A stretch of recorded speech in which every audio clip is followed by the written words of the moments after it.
찬송 부르겠습니다. 439장입니다. 찬송가 439장 부르겠습니다.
십자가에 가까이 의지하고 서서 천국 이를 때까지 항상 복을 겠네. 십자가 뭐한 영광일세. 요단강을 건너고 영원한 시온네. 아멘. 440장 부르겠습니다. 440장입니다.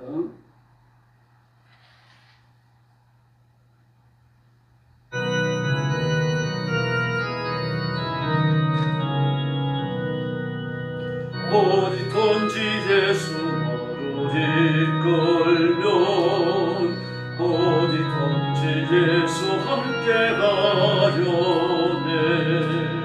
예수 함께 하니 가면 나걷고 예수님과 동행하면 가겠네. 어디를 가든지 겁낼 것 없네. 어디든지 예수 함께 가려네.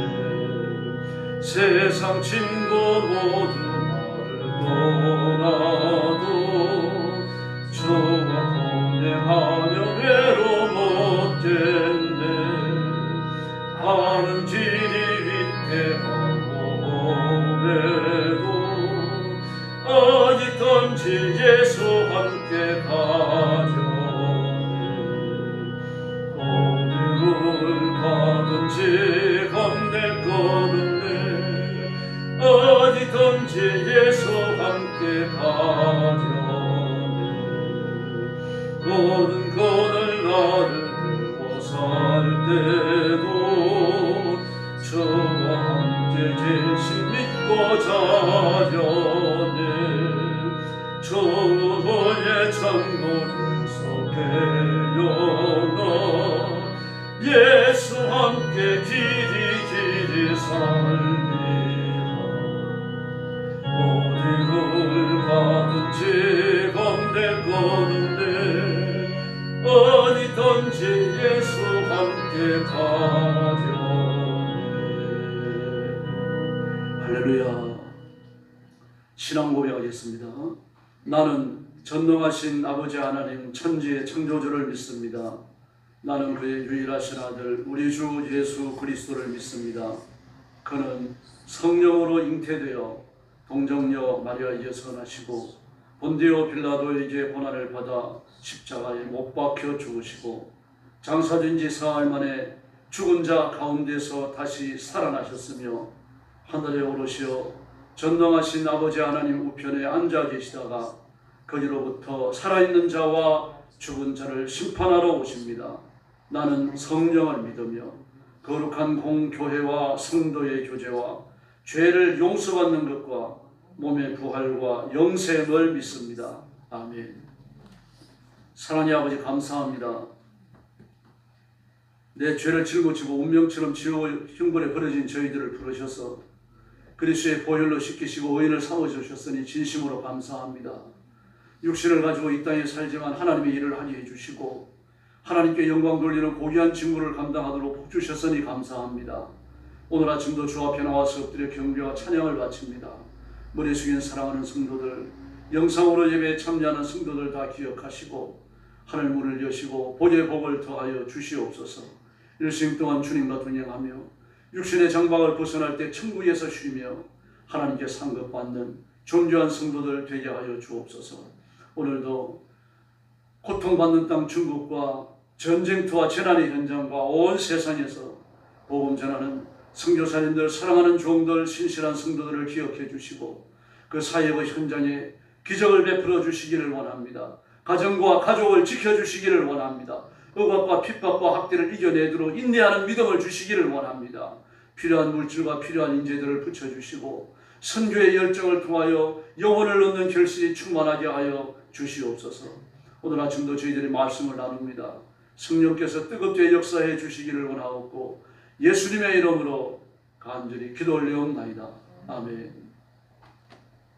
네, 하나님의 말씀 봉독하겠습니다. 네, 이사야 57장입니다.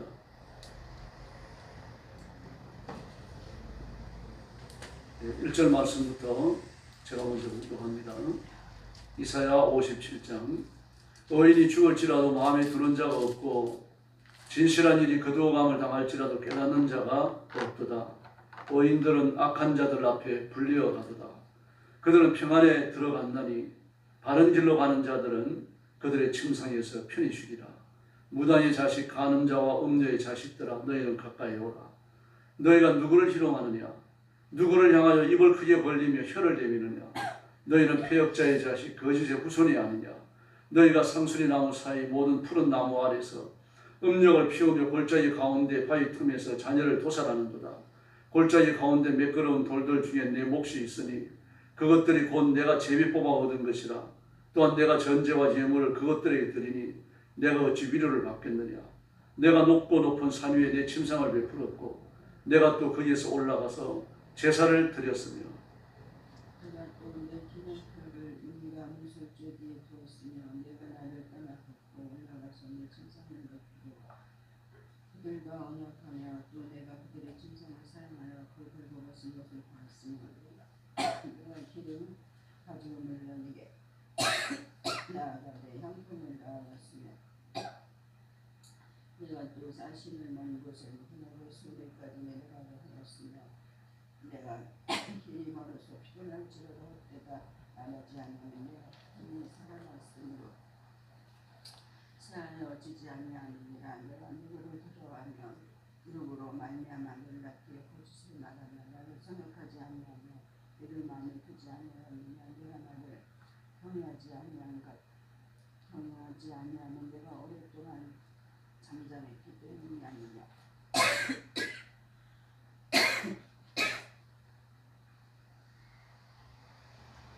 종들의 내가 보이리라. 내가 행한 일이 내게 무익하니라. 내가 부르짖을 때에 내 모은 우상들에게 너를 구원하게 하나. 그것들은 다 바람에 날려가겠고 기운에 불려갈 것이로되 나를 의뢰하는 자는 땅을 차지하겠고 나의 거룩한 산을 기업으로 얻으리라. 그가 말하기를 도두고 길을 수축하여 내 백성의 길에서 거치는 것을 제하여 버리라 하리라. 지극히 존귀하여 영원히 거하시며 거룩하다 이름하는 이가 이와 같이 말씀하시되 내가 높고 거룩한 곳에 있으며 또한 통회하고 마음이 겸손한 자와 함께 있나니 이는 겸손한 자의 영을 소생시키며 통회하는 자의 마음을 소생시키려 함이라. 내가 영원히 다투지 아니하며 내가 끊임없이 노하지 아니할 것은 내가 지은 그 영과 혼이 내 앞에서 피곤할까 함이라. 그의 탐심의 죄악으로 말미암아 내가 노하여 그를 쳤으며 또 내 얼굴을 가리고 노하였으나 그가 아직도 패역하여 자기 마음의 길로 걸어가도다. 내가 그의 길을 보았은즉 그를 고쳐줄 것이라. 그를 인도하며 그와 그를 슬퍼하는 자에게 위로를 다시 얻게 하리라. 입술의 열매를 창조하는 자 여호와가 말하노라. 먼데 있는 자에게든지 가까운 데 있는 자에게든지 평강이 있을지어다. 내가 그를 고치리라 하셨느니라. 그러나 악인은 평온함을 얻지 못하고 그 무기 진흙과 더러운 것을 늘 솟구쳐내는 의도하는 바다와 같으니라. 21절 같이 공독합니다. 내 하나님의 말씀에 악인에게는 평강이 없다 하셨느니라. 아멘. 우상 숭배의 거무함을 지적하면서 우상 숭배하는 자들을 막 야단치시고 규탄하십니다. 1절 말씀에 보니까 의인이 죽을지라도 마음에 두는 자가 없다. 신앙생활 잘 하다가 편하게 세상을 떠나면 누구나 다 존경하죠. 그리고 기뻐해 줍니다. 또 슬퍼하기도 하고요. 그런데 마음에 두는 자가 없는 죽음이라고 말합니다. 마음에 두는 자가 없는 죽음. 그러니까 핍박받다가 죽는 걸 말하는 거죠. 교회에 알려지지 않은, 그저 자신의 존재감을 드러내지 아니하고 교회를 다니던 평신도의 죽음을 의미하는 거죠. 핍박받다가 죽으면 그 죽음을 마음에 두겠습니까? 불신자들이요. 지금 하얼빈 우리 신학교에서 공부하던 학생들 최근에 안부를 들었는데 그래도 목회를 잘 하고 있다 그럽니다. 여러분들 계속 기도해 주시기를 바랍니다. 중국에서 가정교회를 하는 것은 곧 잡혀갈 위험에 직면해 있다는 뜻입니다. 그러므로 그들은 위험을 무릅쓰지 않으면, 체포될 걸 무릅쓰지 않으면 목회를 못합니다. 그런데 이제 아주 핍박이 심할 때, 또 공안에 잡혀가가지고 조사를 받을 때 한 몇 주 예배를 쉰 적은 있지만 뭐 잡혀 들어간 적은 없고, 그리고 또 그 이외에 또 예배를 쉰 적이 없다고 그럽니다. 그러니까 아주 신실하게 일을 하고 있는 거죠. 이런 분들을 우리는 존경해야 됩니다. 편안한 가운데 뭐 예수 잘 믿는 거야, 그것도 귀합니다만 아무나 할 수 있는 건 아니니까요. 그래도 그건 이제 예수 믿고 거듭났으면은 자기 열심만 있으면 지켜낼 수 있는 거죠. 그러나 저와 같이 핍박의 땅에서 목회를 하고 성도를 돌보는 건 정말 목숨을 내놔야 합니다. 한 번 체포되고 두 번 체포되면 노동 교화소나 정치 교화소에 넘겨집니다. 그리고 강제 노동에 처해질 수 있고요. 감옥에서 꼼짝 못하고 갇혀서 지내야 되는 거죠. 이제 그런 걸 전부 다 염두에 두지 않으면 목회를 못하는 겁니다. 근데 이런 분들이 세상을 떠났다. 그 죽음을 누가 기억하겠어요? 그렇게 죽으면 가족들이 잘 알리지도 않습니다. 몇 년 지난 다음에 알리기도 하고요. 이 중국이라는 데가 그런 데입니다. 무슬림 지역도 마찬가지인데 회교도들도요. 길거리에 가다가 기독교인이 죽으면 경찰에 조사도 안 합니다. 왜 죽었는지. 기독교인은 아예 사회에서 내놨어요. 그럼 그런 땅에서도 목회는 뭐 말할 것도 없고 예수 믿는 것만 갖고도 생명을 걸어야 됩니다. 그러나 이렇게 죽든 저렇게 죽든 의인이 세상을 떠나는 것은 오늘 1절 말씀에서 뭐라 그럽니까? 거두어감을 당할지라도 그렇게 말합니다. 하나님이 거두어 가신 거죠. 이걸 깨닫는 적 없다는 겁니다. 그럼 뭘 깨달아야 합니까? 고난의 땅에서 쉼을 얻으러 천국으로 갔다. 이걸 깨달으라는 이야기입니다.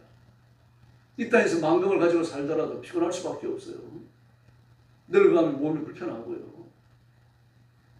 골다공증이 생겨가지고 넘어지지 않으려고 애를 써야 되고, 먹는 거 조심해야 되고요. 돈이 있는 사람이랑 없는 사람이랑 똑같습니다. 모택동이도요. 수많은 젊은 사람들이 피로 온몸에 피를 다 바꿨어요. 그 모택동이하고 체질이 똑같은 청년을 골라가지고 그 청년의 피를 뽑아가지고 모택동이 몸에 넣는 겁니다. 이또 몸은 다 빼내고 새 피를 넣는 거죠. 혹시 장기에 병이 들까봐 그 젊은 사람들이 모택동이와 똑같은 체질을 가진 사람, 혈액형을 가진 사람을 잘 관리합니다. 마치 돼지 키우는 것처럼. 왜냐고 하면은 장기에 이상이 생기면 얼른 교체하기 위해서. 시진핑도 마찬가지입니다. 얼마나 악독합니까, 사람이. 그렇다고 영생을 누리는 건 아니고 이 땅에 편히 살 수 있는 건 아닙니다. 늙어가는 건 아무도 못 막아. 그렇게 피곤한 세상을 살다가 하나님 앞에 간다. 이건 박수 쳐줄 일입니다. 이걸 깨닫는 자가 없다는 이야기입니다. 그러므로 그리스도인들은 세상을 떠나고 죽을 때 잘 죽어야 됩니다. 슬퍼할 필요 없어요. 지나치게 울지 말아야 합니다. 물론 가족이 가족을 내보내는 어째 슬프지 않겠어요. 그래서 삼배로 옷에 입히고 7마디 묻고 그런 걸 하지 말아야 돼요. 삼배는 왜 입힙니까? 삼배는 여름에 자라죠. 그러므로 따뜻한 식물입니다. 7마디를 묻고요. 음이 아니라 양이지요. 삼배도 양이고 음도 양입니다. 7마디 묻는 것도 양입니다. 음의 대적점에 서기 위해서요. 음기가 너무 강해가지고 귀신에게 끌려갈까봐 그 삼배를 입히고 그리고 7마디를 묻는 거예요. 음을 누르고 양을 성하게 하기 위해 가지고요. 기독교에 그런 장례를 왜 지내야 됩니까? 평소에 깨끗한 옷 준비했다 그거 입고요. 그리고 화장 곱게하고. 그리고 절대로 얼굴도 수건으로 쌀 필요가 없습니다. 그게 사는 것처럼 생시처럼 그렇게 지내다가 장례 지내면 되는 거죠. 장례 지내고 그리고 하나님 나라에 가면 되는 겁니다. 유교 풍습을 따라서 장례 지내는 건 이제 그만해야 됩니다. 기독교는 기독교인 다운 장례를 지내야 되는 거죠. 그리고 꼭 흰 백합, 흰 국화, 노란 국화 쓸 필요 없습니다. 백합을 쓰면 어떻습니까? 향이 얼마나 좋아요. 국화향보다 낫잖아요. 장미를 쓰면 어떻습니까? 평소에 고인이 좋아하던 꽃이 있으면 그 꽃으로 장례식장을 장식하면 되죠. 우린 죽고 지옥에 떨어지는 것도 아니고 저승에 가는 것도 아니고 하나님 나라에 가는 거 아닙니까? 그러므로 이 땅에서 사실은 세상 떠나가는 분들은 박수 쳐줘야 되고 축제를 해줘야 됩니다. 아, 이제 이 땅의 고난이 끝났구나. 나는 언제나 천국에 갈까? 이 생각이 들게 해야 돼요. 근데 오히려 아르헨티나 같은 나라를 가면요. 장례식이 축제예요. 배워야 됩니다. 이 땅의 고난이 끝나고 천국에 갔다. 근데 그들이 천주교인들입니다. 천주교인인데 그런 장례를 지내고 있어요. 기독교인 장례보다 낫죠. 하나님 왜 데려가셨는지를 깨닫게 되어지면 죽는 게 무섭지 않은 거죠. 눈 뜨면 천국인데요. 만약에 육신을 갖고 천국에 살 수 있다면 육신을 땅에 놓고 갈 필요 없어요. 가지고 가면 됩니다.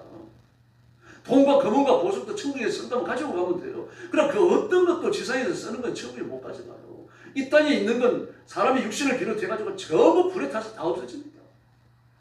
그게 마태복음 24장이잖아요. 다 없어집니다. 천국에는 천국에 맞는 것만 가지고 들어가야 되는데 그 영혼밖에 없습니다. 이 땅에 하나님 말씀 앞에 살았던, 말씀대로 순종하며 살았던 삶의 내용, 그것밖에 못 가지고 들어가요. 그런데 하나님 앞에 갈 영혼이 더럽죠. 하나님 앞에 내놓을 수 있는 거룩한 삶이 없죠. 그 지옥의 형벌에 던져지는 겁니다. 너 지옥 가라 그러기 전에 지발로 걸어서 지옥으로 가요. 근데 우상 숭배자들은 어떻습니까? 천국에 대한 소망이 없어요. 악착같이 이 세상이 잘 되려고 합니다. 왜 굿합니까? 액땜 하려고 재수 굿하려고요. 그게 굳이 요지잖아요. 액땜하고 재수 굿하는 거, 또 행운 굿한다고 그랬는데 요즘은 또요. 저건 재수 굿이죠. 그래서 무당을 어떻게 합니까? 막 그 무당이 굿하면서 그 복채, 그 무당한 값을 많이 받아내려고, 굿값을 많이 받아내려고 온갖 악을 다 쓰잖아요. 전부 다 지상의 것에 매여 있어요. 지상의 것에 매여가지고 지상의 것 때문에 세상을 흡입하고 말인가 사람을 속이고 온갖 죄를 다 짓죠. 무당들이 얼마나 더러운지 모릅니다. 우상 숭배하는 제자들은 말할 것도 없는 겁니다. 아이들에게 색동옷을 입히지 않습니까? 그 색동옷을 입히는 것은 고려 후반기부터 시작되어져요. 왜 그런가 하면 아이를 못 낳아가지고 전에 와서 지성기도 하는 여자들이 있습니다. 그걸 주인이 그런 여자들을 겁탈하는 겁니다. 그 여자는 저항을 안 해요. 어떻게든 아기를 가져야 되니까요. 그 주인이 얘기합니다. 임신하면은 그 임신한 거 보여주려고 근처에 와요. 중한테 보여주려고요. 그 남자 사는 일이 있었다고 말할 수 있습니까? 말할 수 없으니까 그 주인이 다가와서 조용히 이야기하는 겁니다. 애를 낳거든 4월 초파일날 색동옷을 입혀갖고 오늘. 자기가 난 아이를 구별하기 위해 가지고요. 그 4월 초파일이 되니까 어떻습니까? 색동옷을 입으니까 하나 둘이겠어요. 그렇게 더러워요, 불교가. 요즘 뭐 대체성들은 대놓고 죄를 짓습니다만. 그래도 조계종 같은 건 조금 나아요. 뭐 사람의 눈치를 좀 보고 좀 피해서 죄를 지으려고 하니까 도덕성 다 똑같습니다. 그래도 우상 숭배를 하고 하나님을 섬기는 것을 우상 숭배하는 것과 동일시하고 이게 이스라엘 백성들이 짓던 죄입니다. 그들이 지은 죄는 5가지로 논할 수가 있어요. 뇌물을 주고받았어요. 두 번째 이웃에게 잔인하게 행동했습니다. 세 번째 무지한 자를 죽음으로 내몰았고요. 5번째 일시키고 삭슬을 주지 않았고요. 그 5번째 중요한 죄를 짓습니다. 하나님을 섬기는 것과 우상을 섬기는 것을 동일시했고요. 그래서 안식일도 안 지키고 안식년도 안 지키고 희년도 안 지켰습니다. 오죽 했으면 이스라엘 백성들이 70년간 포로로 잡혀가니까 딸이 안식한다라고 말을 했겠습니까? 이렇게 분명한 범법이 활개치게 된 이유는요. 우상 숭배에 관한 성경적 지식이 결여되어 있습니다. 이걸 안 가르쳤어요. 우상 숭배 얼마나 더러운지를요. 왜 그런가 하면은 이 말씀을 우상 숭배에 대한 것을요 적나라하게 까발리면서 이걸 막 치고 정죄하고 이 숭배를 하면 지옥에 떨어진다라는 설교를 하는 사람이 깨어있는 선지자 소수였어요. 대부분은요 돈 갖다 주고 듣기 좋은 소리 하는 겁니다. 그 사람이 어떤 우상 숭배를 하더라도 하나님이 전에 와서 제사 지내고 나가다가 바알 제사를 드리더라도요 그냥 잘 된다, 복 받는다, 추수가 잘 된다 막 이런 말을 한 겁니다. 오늘 3절 말씀부터 9절까지 말씀은요. 9절 10절까지의 말씀은 바알 숭배에 대한 얘기입니다. 바알 숭배가 이렇게 더러웠어요. 근데 그런 사람들을 향해서 목을 필 수 있습니까? 그래서 이사야 9장 20절을 보니까 우편으로 옮길지라도 줄이고 좌편으로 먹을지라도 배부르지 못하며 각각 자기의 팔의 고기를 먹을 것입니다. 우상 숭배의 끝은 파멸입니다. 이사야 55장 2절을 보니까 너희가 어찌하여 양식 아닌 것을 위하여 은을 달아주며 배부르게 못할 것을 위하여 수고하느냐. 나를 청종하라. 그래야 좋은 것을 먹을 것입니다. 학개서 1장 6절에서요. 너희가 많이 뿌릴지라도 수입이 적으며 먹을지라도 배부르지 못하며 마실지라도 흡족하지 못하며 입어도 따뜻하지 못하며 일꾼이 삭슬 받아도 그것을 구멍 뚫린 전대에 넣음이 되느니라. 우상 숭배자 이렇게 허무한 겁니다. 하나님을 섬기는 자는 하나님이 그 삶을 책임져 주실 줄로 믿습니다. 오늘 새벽도 교회에 나오셨는데 정말 잘하셨습니다. 하나님이 창조주이시며 살아계십니다. 오늘 새벽도 저와 여러분의 기도를 반드시 들으시고 기도에 넘치는 응답을 부어주실 줄로 믿습니다. 그래서 온 열정을 다하여 부르짖고 삶을 세세하게 하나님 앞에 아뢰고 그리고 하나님의 기적과 승리와 능력을 드리는 귀한 새벽이 되기를 예수님의 이름으로 축원합니다. 기도하겠습니다. 자비로우신 아버지 하나님 감사합니다. 오늘 아침도 저희들을 이끌어 주 앞으로 오게 하시고 말씀을 나누게 하시니 감사합니다. 내가 내 마음에 우상을 두지 않았는가 한 번 더 살피게 하시고 세상의 좋은 것들에게 마음 뺏기지 아니하고 내 마음의 모든 것 내 마음에 베풀어 내 마음의 한 세트 전체를 하나님 앞에만 바치게 하여 주옵시기를 간절히 원합니다. 내 눈에 아무리 좋은 건 내 먹어갖고 아무리 배부른 거 맛있는 것이라고 하더라도 절대로 내 앞에 앞세우는 일 없도록 도와주시고 다 내 뒤에 나란히 서게 하여 주시기를 바랍니다. 그리고 예수 믿는 일, 엎드려 기도하는 일, 하나님의 말씀을 읽는 것 때문에 그런 것들을 다 포기할 수 있도록 역사하여 주시옵소서. 이런 결심을 하는 성도들에게 성령 충만함을 주시고 믿음에 부욕케 하시고 말씀 위에 굳게 서게 하셔서 우상 숭배의 길에 조금도 빠지는 일이 없도록 역사하여 주옵시기를 원하옵나이다. 자비하신 하나님, 그러므로 말씀을 읽을 때 이해되게 하시고 말씀을 들을 때 깨달아지게 하시고 하나님 말씀 앞에 집중하여 그 말씀이 가슴에 새겨지게 하여 주시기를 바랍니다. 말씀대로 살고 말씀이 약속하는 복을 누리는 성도들 되게 하여 주시옵소서. 엎드려 기도할 때 하늘 문을 열어주시고 주께서 응답하시며 그 삶의 기적을 베풀어 주시기를 바랍니다. 기도할 때 악한 영들, 악한 마귀가 떠나가게 하여 주시옵소서. 기도할 때 문제가 해결되게 하여 주시옵소서. 기도할 때에 하나님을 힘을 다하여 섬길 수 있는 영역이 부어지게 하여 주시옵소서. 가정이 평화롭게 하시고 배우자와 어른들과 자녀들이 다 예수 믿어 구원받는 가정들 되게 하여 주시옵소서. 교회는 부흥되며 믿음으로 하나가 되며 온 교회가 뜨겁게 주님을 사랑하며 예배하여 하나님께 영광 돌리는 살아있는 교회가 되게 하여 주시옵소서.